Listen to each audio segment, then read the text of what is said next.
and it is that arena that we want to investigate. Here are some scenes from the history of the secret world that we will focus on in our coming lectures. The year is 827. The place is Egypt, and a small band of Venetian merchants creep through the narrow streets of Alexandria. They're on a special mission of great importance, and it's not an honest one. They are here to steal the relics of St. Mark. If they can get them, St. Mark's earthly remains will be a great prize, both spiritually and economically. Having the relics of St. Mark in their hometown, the serene city of Venice, will put the stamp of spiritual greatness on what is already a formidable trading empire, and will attract more pilgrims and worshipers with their money to Venice as well. Will the Venetian merchants be able to seize the relics? How will they be able to smuggle these treasures out and across the Mediterranean back to Venice? We will see.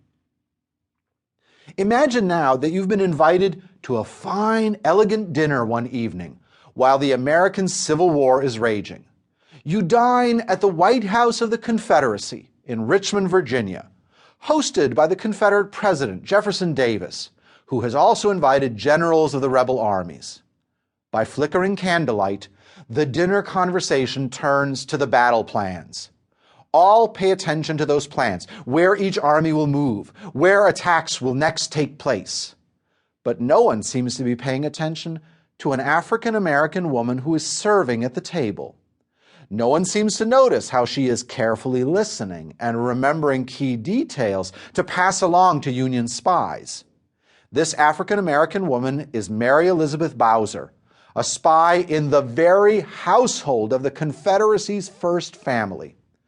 The culture of slavery had taught the generals and leaders of the Confederacy to regard slaves as not fully human, and it was this very racist convention that Bowser was able to turn against the Confederacy in her spying. We'll learn about her remarkable adventure. Or consider the most famous of all women spies, Mata Hari. The exotic dancer turned spy was a legend in the First World War.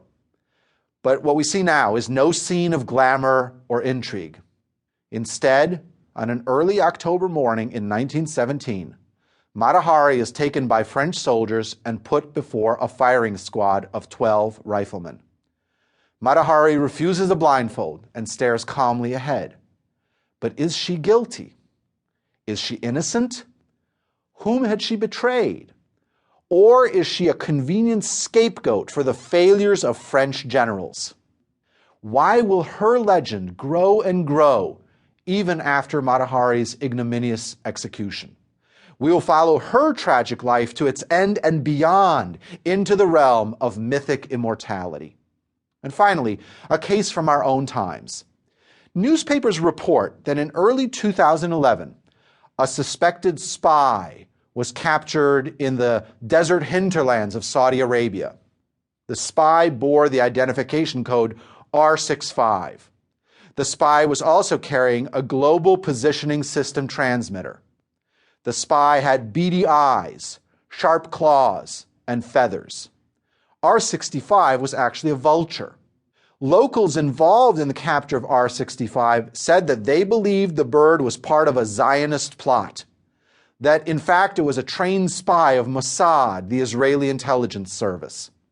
For their part, Israeli authorities explained that the bird had been tagged as part of a multi-year study of migratory patterns. However, the bizarre rumor still went viral on the internet, a further example of how anxieties about spying speak volumes about politics and society. Before we can plunge into these marvelous and mysterious stories and their lessons, we need to first define some of the terms that we'll be encountering over and over again in these lectures. It's almost as if espionage has its own secret language. And in fact, that's just as it should be in the secret world. First, what is espionage? That's a fancy word for the activity of a spy. The word spy comes from Old Germanic roots, from the word spähen in German for looking, seeing, tracking, or scouting. A spy, thus, is someone who observes. To keep listening to this audiobook, I've left you a link in the description so you can do it at no cost thanks to Audible's 30-day free trial.